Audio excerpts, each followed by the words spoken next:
How are you? Welcome to another edition to Thrivecast. Today, I want to introduce Mr. Brandon Reed. He is the Chief Visionary Officer at Loft 64, which is a leading landscape architecture firm that specializes in high-end rooftop and amenity space design, which I think is awesome. So Brandon and his team really work to transform multifamily and mixed use developments into immersive experience driven spaces that really kind of elevate that lifestyle and community, all from the rooftop. So thanks for joining me today, Brandon.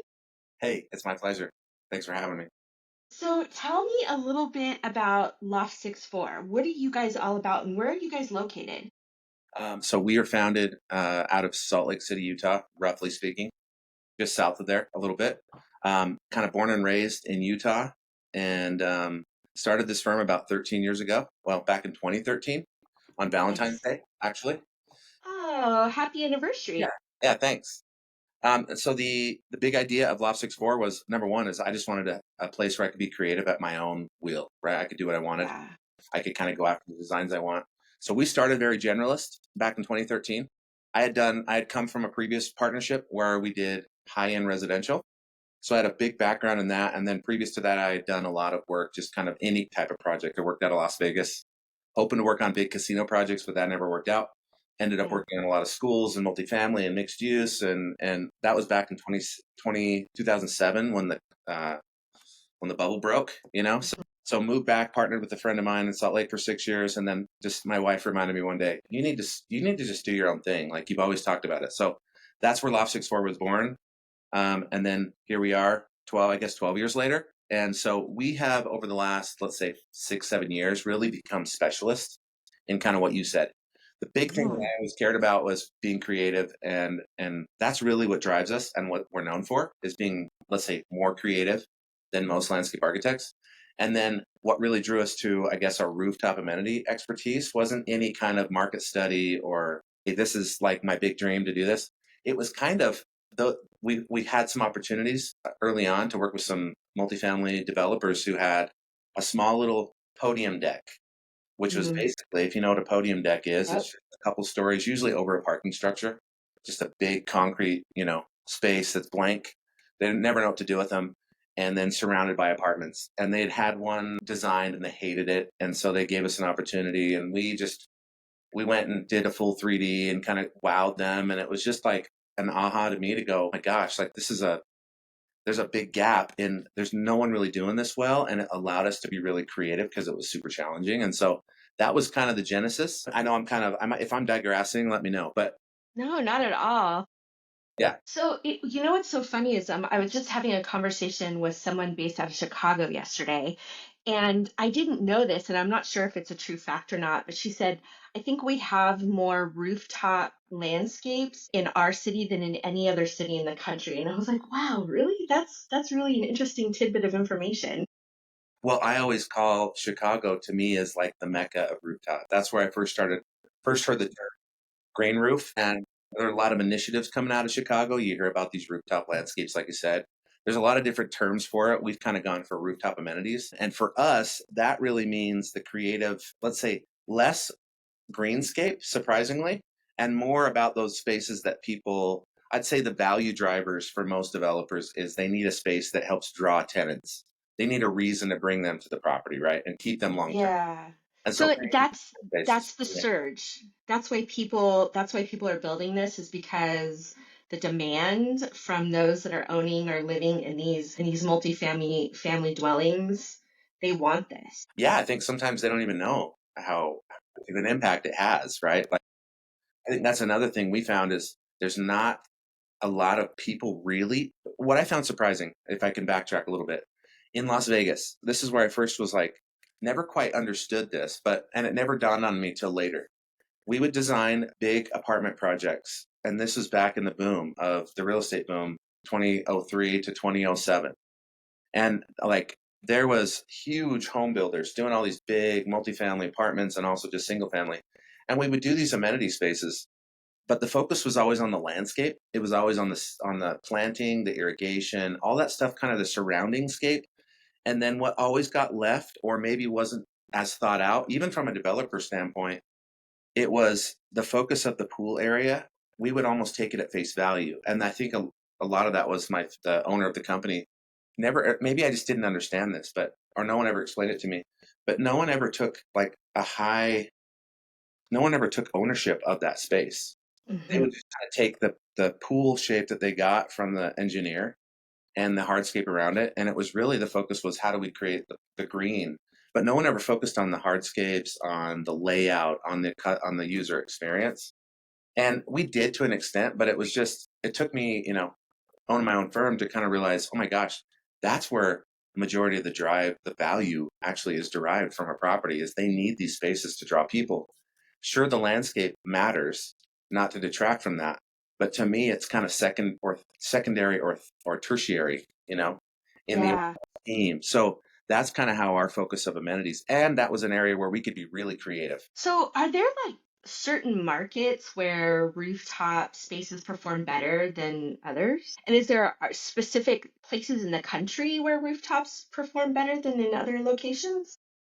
Yeah, if you would ask me this even 10 years ago, Utah was not a place Yeah. to have. Yeah. You would think where they would have cool outdoor space on rooftops, right?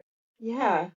All of a sudden, we did a project so I'll answer your question, but kind of with an anecdote here. But Fourth West was a big apartment project that kind of just grew into this thing. But when I first started Loft 64, it's one of my first projects. And it was the architect came to me and said, we've got some builders and developers coming from California. They don't really know us, but they're taking a shot on us. If I hire you to be on this is an architect we had done some work with. So there was a trust there. Hmm. You have to make sure this is a home run. It has to just be a huge success. Like we have to do whatever it takes. If we agree on a fee, you're not going to charge me a dime more. If there's changes, whatever, like this client has high expectations. So we knocked that out of the park. It turned into like from a 200 unit project to like a 450 unit project. Like It's we had, double. yeah, more than double. And this rooftop, when you hear the story, the architect, it went from like a little like, hey, let's do a little footprint, like uh, some kind of a just normal size, let's say a few thousand square feet, maybe 5, 10, maybe 5,000 square feet. It turned into like 60,000 square feet over the parking structures, like the whole thing. So it was Wow. indoor and outdoor amenities. And we were in charge of designing the whole outdoor space, right? So there was a gym, there was a kitchen, there was lounge space, there was all these things that kind of looked right onto this. And it was nestled right in the mountains. You had the capital of Salt Lake City, Utah, like right in your purview. It was amazing. So we were in charge of Beautiful. designing this whole space. And then 2 years later, they sell it for more than double. But that was something that really kind of sparked, I think, the trend here in Utah because a developer was proving that it was possible. Yeah. You're setting the trend, right? You're setting the bar Yeah, for, yeah. We set the bar. We helped. I guess we were grateful to be part of a project like that, and that kind of set us on a path. Especially as we decided, let's specialize in this. Where every developer was like, "Oh, you guys did Fourth West," or they would find out, "Oh, you guys are the ones that did Fourth West." It was almost like a shoe in for us, right? To yeah. hire us because we had proven that project was kind of the talk of the town. And so to answer your question though, like I would say it used to be, and I would say most cities now are doing some form of rooftop amenities. Like I would say any urban environment, any downtown city environment. So all the big cities have them, right? Yeah. I Uh, know in Austin where I live, they're everywhere, but they're in such high demand that you almost have to make reservations if you don't live there or if you are not like staying there as far as accommodations are concerned to be able to go there. So like even restaurants are on rooftops and like it's like it's a scene. So it's kind of cool. And then in San Diego too, I lived in San Diego and I mean, San Diego is like beautiful weather, 365. So why not exploit the rooftop for all that it's worth? We used to go to the rooftop and watch the Padres game because it sat up above and there was like this restaurant slash park. And we would sit in this restaurant and drink beer and the kids would run in the park and we would watch the game from, 20 stories above. It was kind of cool. yeah. Well, there's something sexy about being up high, right? I mean, I remember going to Totally. Chicago. That was my first experience going to the Sears Tower. I still remember Yeah. I had to look up so high. It was so tall that I remember running into a light post on the street before we went up, and that was my first like, whoa, just being up tall, being up high, seeing the city. Like it just is another draw in itself, right? It's just kind of a sexy idea to have a rooftop bar, rooftop pool, rooftop anything Yeah. Yeah. done well. Right. And it's not just a visual feature. I mean, so when you are working with developers, I mean, is there like a standard like design of the space that people will use hands down every single time? Because the goal is if you're going to do this, you want the tenants or the visitors to be able to use it. So is there something standard that you include in every single design that is just kind of a win Yeah, for I mean, everything you do? so what I say, so if I can clarify, you're speaking of like types of amenities or program Yeah. elements within. Yeah, types of amenities. The question Yeah. I get asked all the time, yeah, is what are the hottest trends, right? Yeah. And that is, it's a nuanced answer because it really, as in our experience, depends on the demographic. Hmm. If you've got any kind of market studies for the project, depending on where you are and the context, even what's around it. And if you're starting to look at like real estate developers as they look out to brokers and to look at like proof of concept, I would say the highlights, I mean, if you look at most of our projects, or maybe this is just because they tend to hire us with any one of our projects, or most of them seem to have some kind of a water element. So a pool Okay. for sure, hot tubs, barbecues, overhead structures, some sort of obviously plant life. We try Hmm. to have that really adds to the environment. But I would tell you this, my best answer is it depends. But I would say a majority of them have very similar amenities.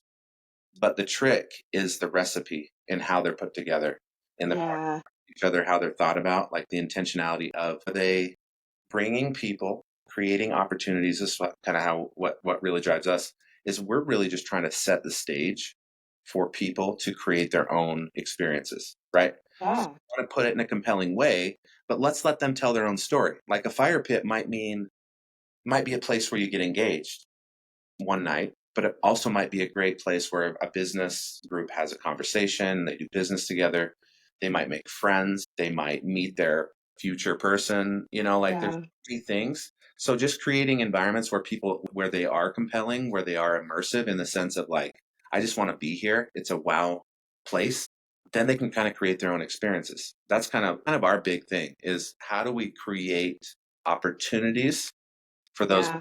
kind of create their own experiences. So I would imagine that there are industries that really love rooftop. Like I would imagine hospitality, and hospitality inspired design.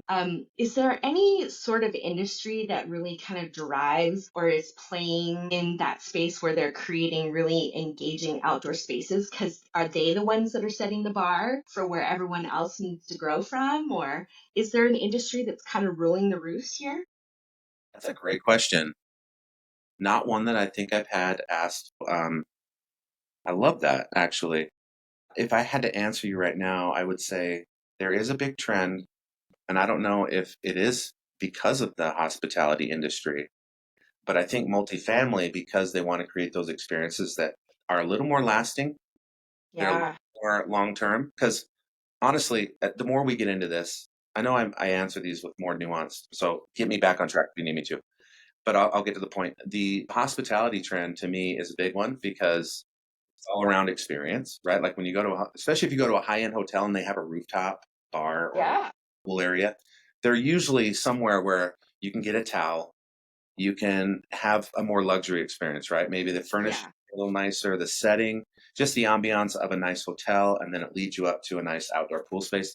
If they're synchronized, if they're in unison, and they've actually done their job of like working together to make sure that the design is cohesive, then it's just a really cool, like it's just a cool place to be. So Yeah. those aspects of hospitality, I think making people feel like they're VIP, even if they just live their day to day, but that experience of having the luxury of a resort in your own backyard in a shared experience like that, that's kind of where, I mean, we've kind of term also like resort style amenities Yeah.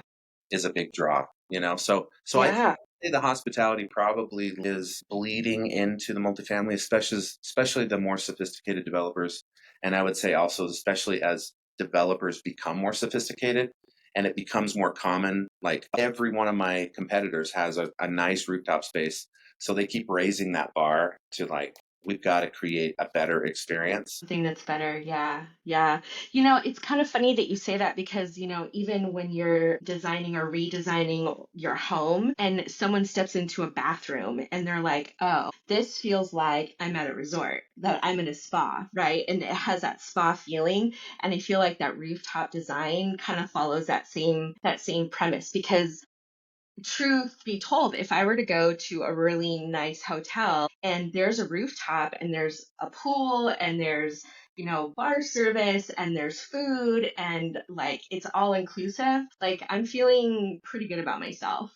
So if you can carry that into your personal life too, why not, right? It doesn't usually cost that much more to do that either. So Yeah. take a more intentional approach up front. Yeah, with that experience in mind, you can make little moves or big moves that give you that feeling, right? And it's like, whoa, I live. It's the same, like you said, with high end residential. I would say, if you were to say what's influenced you the most, I would say probably my experience in high end residential, and always it's so personal to that one Yeah. family or that one couple or that one group of people that live there, or an Yeah. individual, right? They're spending their own money to create a space that they love, that they want to use, that experience. They want to create their own experiences.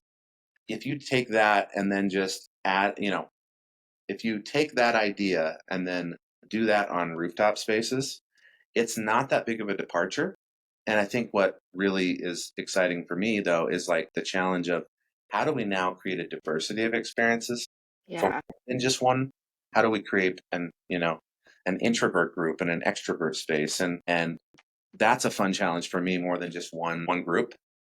Yeah, that does sound cool. So, question for you. Do you think that when you're creating and designing these outdoor spaces for these developers and or, whatever it is, even a homeowner, do you think, especially more developers, do you think that they take the outdoor space that you're building on the rooftop as part of like their brand? Because it's got to be a key selling feature for them when they're trying to sell these apartment spaces. Do you think that there's any impact on the branding that they're doing? They're doing it right. Yes, most definitely. And our favorite projects, or at least the ones we love the most, are, for example, I'll give you an example. There's a project called the James in Durham, North Carolina, which they had brought us on, or like we were going through the dance of getting hired there. They had found us online.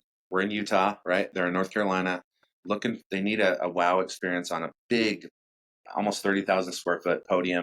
It was a big tower project, so like a 30-story, multifamily project, and they they delayed bringing us on for like 3 to 4 months because they hadn't quite gotten the branding down.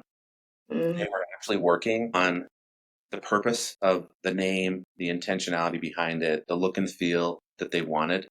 And it was actually named after the developer's dad, who meant a lot to him. It was like this was going to be his legacy project. So James was the dad's name, right? got it.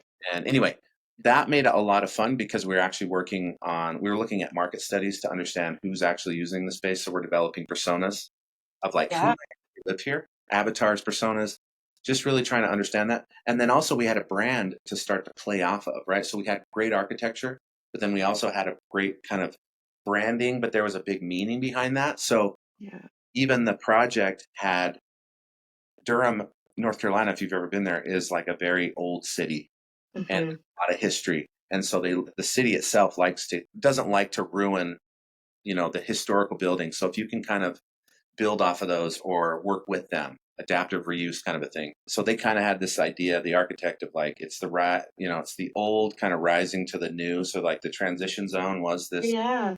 space, but even the materiality changed from like a more older like red brick to you know I knew her. modern kind of materiality. And that was a lot of fun because like That's really cool. an identity already that we could play off of. We don't usually create the identity, but a lot of times we can influence it. But Totally. my favorite ones are when we have like when it's a whole team coming together. It's like the ownership team has a purpose behind this more than just to make money. Of course that's a big driver. Like Yeah. They're not hiring us for rooftop amenities. They're hiring us of what rooftop amenities can do for their project, right? That's just like a part of it that they need because it is so valuable. So the branding really helps us because we like everything to be in tune. Like we like to have conversations with the interior, with the architect. It's all collaborative. Like even a mechanical engineer could make give us a sense of like, well, the restrictions of where you can put plumbing might influence where our fire pits go, or the parking Yeah. with the pool might influence how far out of the structure we can place that pool. There's a lot. And that's all experiential, right? So like you are trying to create an experience to, for constant and consistent use. So I think that that's really important.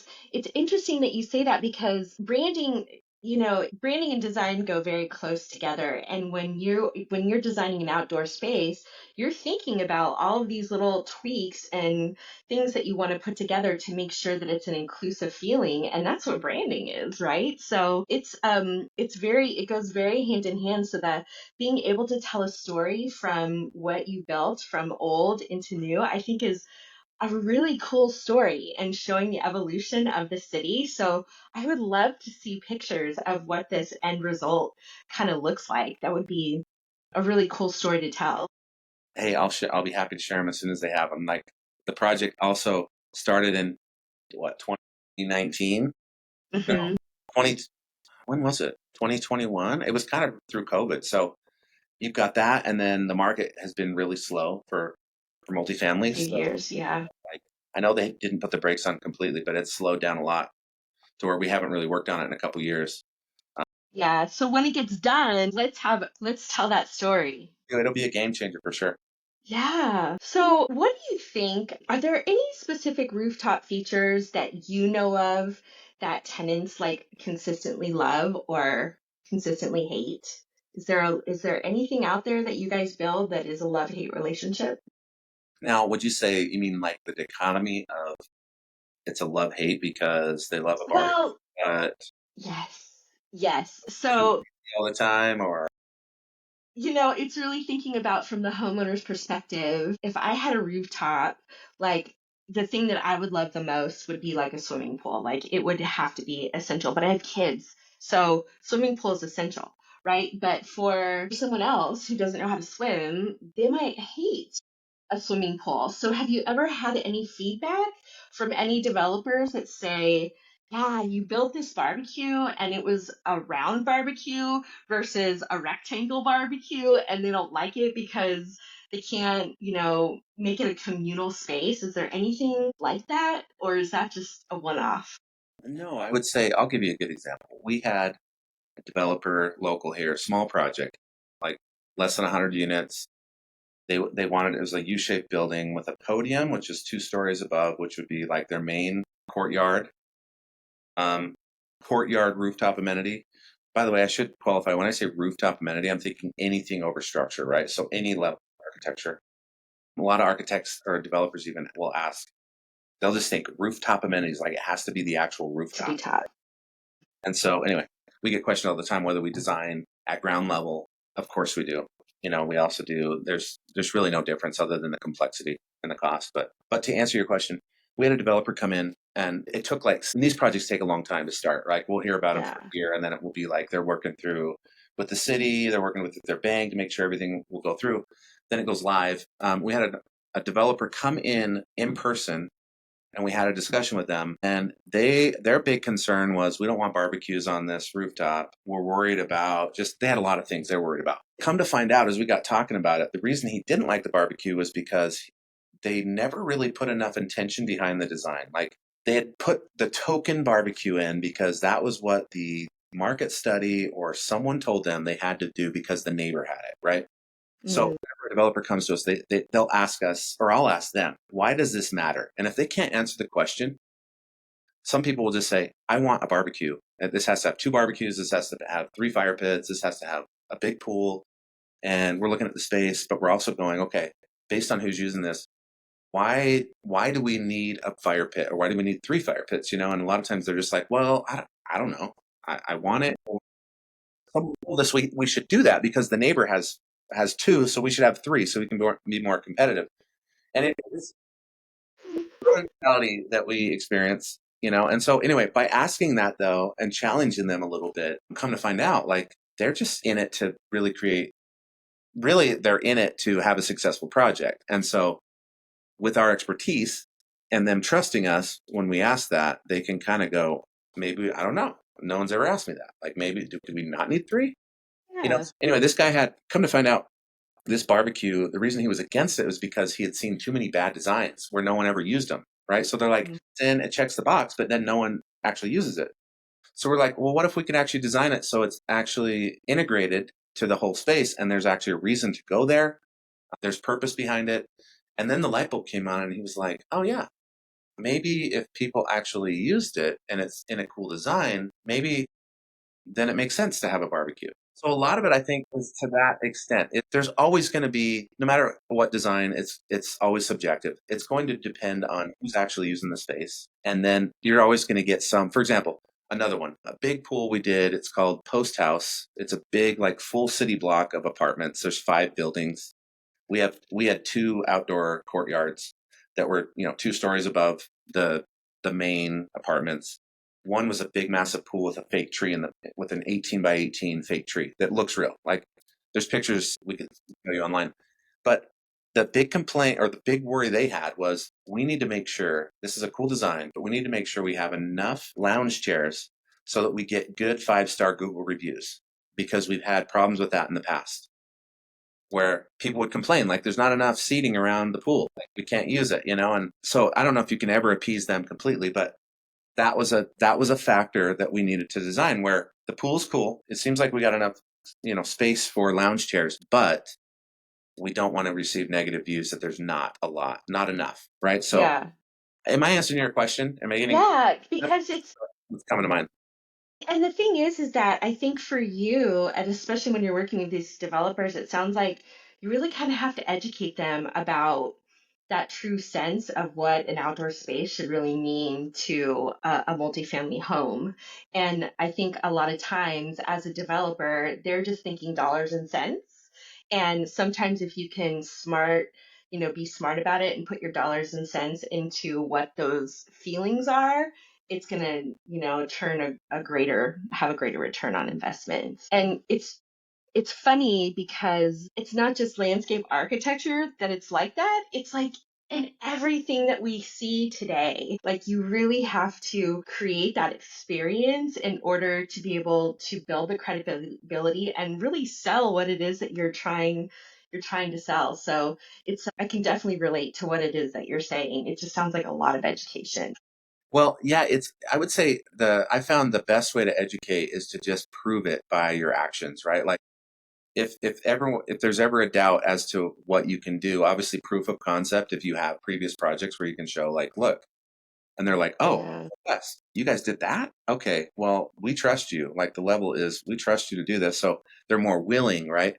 So it's more of like, how do we change their perception so that they see that as more valuable than the dollars they might have to invest with you to get that result, right? Or there's a trust that's built because they can see that you've done that. So we try and prove it by listening. And when they hear us and we respond back and we nail their program, and then it's in a really creative way that just is super awesome, where they're like, you listen to us. It almost doesn't matter what the form of the space is, as long as it's got the 2 barbecues, but how they're integrated with, and then also bringing in ideas that they hadn't thought about because of our experience. We understand like, okay, if you have outdoor patios next to a big pool space, what's that comfort level? Like that's a big thing that we've discovered is private versus common, making sure Yeah.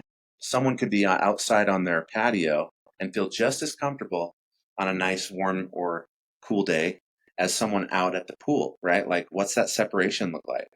Do we Yeah. want them or not? Like there's these questions that come from, you do enough, I'm sure, branding and creative stuff that you kind of know the right questions to ask where you see patterns, Yeah. you recognize patterns and go, Totally. they're done that. Like, and then we can solve it in a creative way, which to some might just be, let's put the barbecue in, let's put the pool in, but it's the sum is greater than its parts. That's where we're really trying to bring it together, right?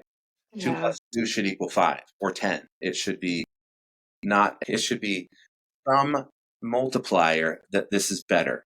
Yeah, that makes total sense. So speaking of like design, are developers willing to invest in sustainability, or does the cost remain kind of a barrier for you to build in some sort of sustainability in the outdoor spaces that you're creating?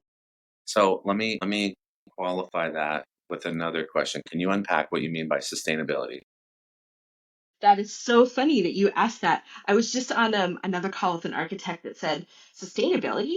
Sustainability is dead. Like, what are you talking about? That it means nothing. It Yeah, means yeah. nothing. So I think that sustainability would be, helping reduce the impact on the environment. So things that are environmentally friendly that are not going to cause more harm than good.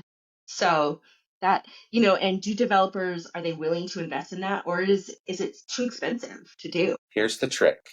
And I want every designer to figure this out. And if they have that, then listen close. The trick is, do you know Bjarke Ingels? Have you heard of him? Yes, Big. Okay. yes. He has, and I'm probably not going to like fully contextualize what he meant by this, but this is what I heard. He would talk about hedonistic sustainability. You have to trick them in the sense of like, so I would say this too. We are not a firm that is sustainability first, but I would say this as landscape architects, to be licensed, to be practicing. Like we used to have this, we used to laugh all the time in Las Vegas because there's what's called LEED, LEED Of certification course. that you have to meet certain, like very high to be elite gold, to be elite platinum, Right. like almost like impossible. Like we have to design a landscape that requires no water, right? Other than what Yeah. would fall on the site. Like that's impossible. So we're Yeah. already designing with Xeriscape. We're designing, like drip irrigation. There's only so much you can reduce within a landscape if you have plants and all that kind of stuff, right? Yeah. I would Yeah. say we're already like meeting those. We're already trying to source regionally sourced materials. We're already trying to, like you said, the impact of plastics over natural Right. materials, there's always going to be a play there. I think where we try and disguise sustainability would be kind of this hedonistic idea of it's the design that we can kind of sneak in sustainability, if that makes sense. Yeah. Yeah. You allow them, we're actually creating a great design. To me, a great design can stand alone without the materials. The materials is just another layer that adds on to that, which Yeah. increase or, which can kind of, if you design the space right, then it's going to feel like the feeling of the space is going to be there. And then if you Yeah. layer on materials, and especially if you're like, hey, we want these materials to be, non-toxic, they need to be long lasting. That's almost an oxymoron in itself because plastics, like a lot of these, but it's sustainably sourced materials. Yeah. We're doing that already, but we disguise it in a great design. Yeah. It does. I mean, even like recycled water, right? Like using rain barrels for recycled water or composting bins, and the compost that you're creating is used to be able to feed the plants. Like those are sustainable objectives, right? So, I mean, I guess you really have to define what sustainability means and what those key maintenance considerations probably are for some of these rooftops, because I'm sure that keeping the upkeep has got to be expensive. So I can only imagine what that. It's expensive all the way around, but the thing is, if you do it right, there's a huge ROI. I'm actually going to Yeah. a conference next week in Kansas City. I've been asked to be a panelist on to talk about NOI, so net income, right? Which is a big driver for these apartment projects because there's like this relationship between NOI and ROI, and but good investment into design actually increases rents by 15% if you do it right. It can increase up to 20 cents per square foot of value. So if you think of value translated over several years, like a stabilization period, which is usually the amount of time it takes from the time they get the loan to where the bank will say, okay, this project's now stabilized, where they can now start to refinance and do certain things. NOI drives ROI. So if they, so nice sustainable materials, like you said, back to the expense. If you can show that number one, they want low maintenance. Low maintenance usually would mean that these materials, sustainable materials might be a nice wood, but then what's the maintenance cost? So there's going to be like a point of, like where this just doesn't make sense. Yeah. Yeah. but good design layered with nice materials, and then lower maintenance, right? Like this is also a conversation we have all the time where you have a big group. This is kind of the challenge. What I love about a design with many stakeholders is you'll have, if you're doing it right, they have the development team, they have the contractor team, they have all the engineers, they have the maintenance, the management team already on board that's going to manage this property, which certain ones of them will be over the maintenance, and so they'll go, well, why put a tree by a pool when you have leaf litter? Hmm. But then we have to remind them, look, this project, like you have to accept a certain level of maintenance Yeah. and cost, and just the trick is really knowing that up front. Like if we invest 2 million into this space, we know that our NOI, our net operating income, a certain level of that maintenance, I think they usually do 1 to 2% a year, will be in. They just have to plan correctly, but then also they have to know if this investment is going to have a return, because every dollar they save in NOI, you can actually get up to like $15 or $16 in ROI. I might be speaking just developer terms here, but these are things that we're trying to understand so that when I speak to them, it can be more than just good design. Good design actually creates high value for their project. Yeah, that's one of the other questions I had for you is there any specific amenity or feature that adds the most value to a design that you have seen? And you might not know because you're not the developer, you're just kind Yeah, of I you're the don't architect, but I don't know, like I couldn't speak from dollars to cents, but I know that by I'd say a pool is the biggest draw. So it's almost yeah, a necessity in most projects where even just for marketing, right? If yeah. you go back to brand, like the James project that I referred to back in Durham, their big takeaway from that whole space was they said it's about the pool. I'm quoting them directly. It's about the pool, and the pool. Everything was centered around the pool. So like I'll have to send you the design after this, but we created almost like an island or a peninsula where you'd walk out over the pool onto a really cool outdoor space. And so Yeah. you're surrounded by water, and it was right off the main elevator. So you come up 9 stories and then you walk out, and the first thing you see is like this massive pool, right? That just is surrounding space. So pools are probably like pools or water feature that is functional like that. I would say is probably the most in demand, but also probably just the most important for Yeah. resale, for Yeah. getting customers, clients, tenants, all that stuff. Yeah. So, how do you think? I mean, clearly, rooftop spaces, the goal is also to kind of foster a strong sense of community in urban settings. Do you think that, the lessons that you've learned from cities that are leading the way in rooftop placemaking have embraced this sense of community, or are there cities that are leading the way in rooftop placemaking where that sense of community is really kind of the central focal point? When you say community, are you saying like you have like public access onto No, I'm talking like the homeowners that live like in a multifamily location and kind of fostering that sense of community. So I live in a neighborhood, right? And I want to foster that sense of community with my neighbors. So does that rooftop space do that? Number one. And are there cities that are leading the way in rooftop placemaking that really kind of supports that premise? yeah, I would say it's a pivotal thing if a developer is doing it right. The sophisticated ones know this. I think they do just because it's dollars and cents. Like this just equals out to a better experience. Like the longer you can keep a community or create that sense of community in a place or be the talk of the town where it's like you bring your friends over and you're at the bar, you're at the pool, you're hanging out, you're like, man, I want to be here. Right. So like it becomes Yeah. almost a self referral. But at the same time, this project I noted earlier, Fourth West, what they did really well was they would have like huge yoga days because they had such a big patio, Mhm. talking like 40,000 square feet of patio space, right? So around this amazing setting on the rooftop, there's no apartments around. It's strictly on like the seventh floor of an apartment, right? But literally it's the footprint of the parking structure that's wrapped with apartments, right? But there's no apartments above. So you've got 360-degree views. You see all the mountains, you see the cityscape. There's no big skyscrapers around it. Amazing, the foothills are coming down. So it's an amazing setting. I knew actually the guy that invited me to this event next week in Kansas City. I met him on that rooftop. He was living there. And he found out I designed that. It like really stuck with him because he's a big network guy. He's like a business development guy.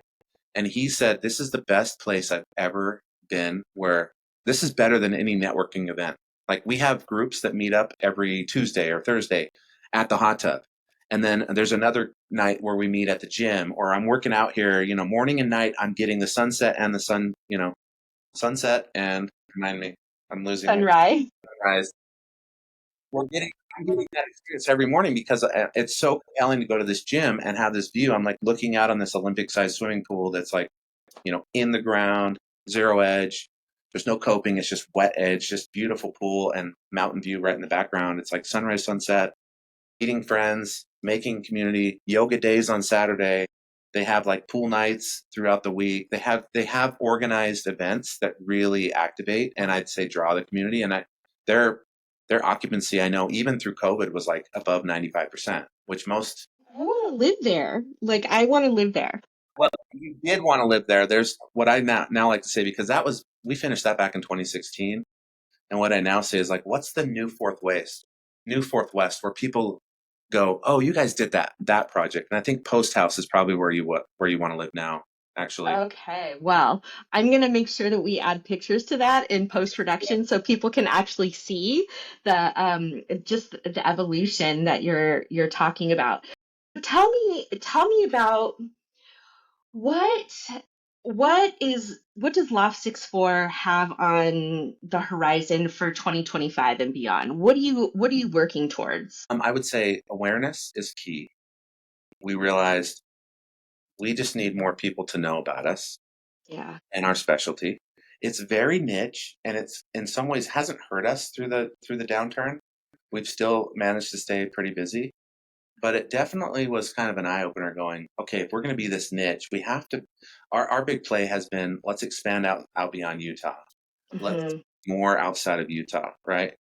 And you were asking about trends in what cities or what areas. Even Yeah. west, surprisingly, like we've got projects that we're looking at or that we've done in Indiana. We've got one in Des Moines that we're looking at. Like there's these little communities where I realized we could have as much of an impact there as, say, trying to get into New York, Yeah. or get Yeah. Chicago. Like we're looking at a project in Chicago right now. But it's that play. So our big thing right now is a big awareness campaign. Our marketing efforts and our outreach is going towards, let's target. We have enough great projects where we are a standout. When we reach Hmm. out to people, they're like, I wish I would have known about you a year ago. Or, hey, the next project, you're definitely on our list, to reach out to. Is just creating awareness. Like, hey, we're raising our hands saying, we are a specialist in this. We are super passionate. We do it well. We want to work with you. So we're being more intentional about Yeah. who we're reaching out to. So that's, I'd say, our big play this year. And then we've got a lot of big projects coming up that we're excited about. And are you working across the country and, in multiple states, or are Yeah. you Yeah. really kind of, Like we're still locally based. We're still a small boutique firm. There's less than 10 of us right now. But the yeah. idea is that we want to be that presence. Like we want to be Hmm. known for creating iconic rooftop spaces, resort style, immersive outdoor experiences, all that kind of stuff is really like where we want to plant our flag. Like we've already claimed it. If you look us up on the web, you'll find that we are like in that top Top 10. ranking? But yeah, it's like it's such a niche rooftop amenities. There's plenty of landscape architects that do it really well, but they do it almost like it's just part of their practice of generalized landscape architecture. That Right, we're like right. becoming specialists. This is what we love, what we know, and we can speak to it at a developer level as much as we can at a creative level. And that to me is where our magic is, because as you start to understand that stuff, you can actually now we've already had that challenge 50 times. Now Yeah. we can do it in an even more creative way because we know how to break the rules because we understand the rules so well. Does that make sense?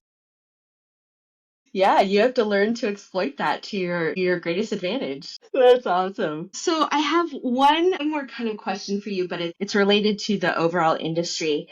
How do developers, and you might not know, but I'm going to ask it anyway, how do developers like strike a balance between private and public rooftop access. So, again, in Austin, a lot of the rooftops, even though they're connected to the hotel and they're exclusive, you can still pay a nice hefty fee and be part of that exclusivity. So, how do they balance that?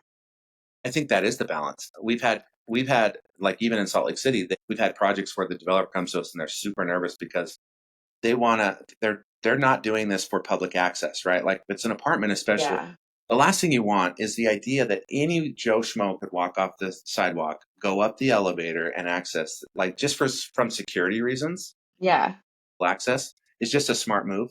But then when the city's like, you have to have a certain percentage for every like 5,000 square feet, you have to have 10% of that has to be publicly accessible, or you have to create that space, right? We Ooh, that a few times.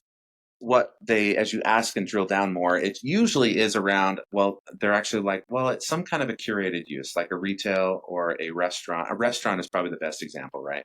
Like yeah, things you've been to, where yeah, we've got those popping up all over downtown too, where like a hotel builds their structure, they have their experience. The hotel residents obviously can access that. Or if I'm going to make reservations because I want that rooftop experience, I want that rooftop dinner or that rooftop bar experience. So I would just say that is really just, I think it's already somewhat been solved as far as you almost just need to create an intentional use for it. It can't be ambiguous. Like yeah, it's just publicly accessible. You know, yeah, I think you really yeah, keep those experiences privatized and separate. Like if you're going to have a public experience, you have to plan for that. But yeah. be a reason beyond just walking off the street. Yeah, no, I completely agree with that. Because I was thinking, if I was an apartment owner and a portion of the amenities that I actually pay a fee, Yeah. an HOA fee for, and someone else can use that at their own free will or under reservation, like I'm not cool with that. I'm not cool with that. Well, not when you pay really high rents to get to be there, right? Yeah, yeah. And I mean, yeah, the HOA fees, they can get expensive in some of these places. So I can only imagine. So you know all about it. Salt Yeah. Lake's becoming that too, or they have already. So Yeah. So what is one lasting piece of information about Loft 64 that you want to leave our listeners and our watchers with just remembering? What is that one piece that's just like, this is how you need to think about Loft 64? I would just say if you want, this is going to sound actually so cheesy, but if you want a really creative outdoor experience, then we're worth considering.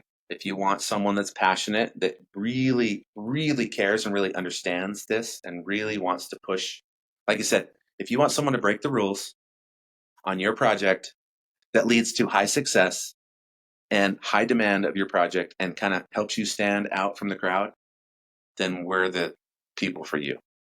I love that. That's a great ending slogan right there. So you have to put that on your website. What is your website address so everybody knows? So it's all spelled out, right? So loft64.com, LOFTSIXFOUR.com. And are you on LinkedIn? How can they connect with you? Yeah, we have a big presence on Instagram. We see lots of Okay. fun little sketchy videos lately, but I'm mostly on LinkedIn. Okay. Got it. Got it. So that's where if most people want to find me, that's where they could find me directly. So if anyone from the podcast wants to have a conversation, I'll open it up. I'm happy to share my personal email too if anyone wants to reach out. Yeah, I love that. Brandon, it has been awesome talking to you. You, I think, are a diamond in the rough. And I love that because you are offering something that not all landscaping architecture firms do at such a high level. So, bravo to you for really kind of tagging that niche and making it work for your business structure. So, I can't wait to see what you guys have planned in 2025 and beyond. And as soon as you get this next project done, let's hook up again. Let's have another podcast and talk about the successes and maybe some of the pitfalls that you went through throughout the course of the design. I love it. Let's do it. It's been a All pleasure. right. It's been great chatting with you. Yeah, you too. Take care.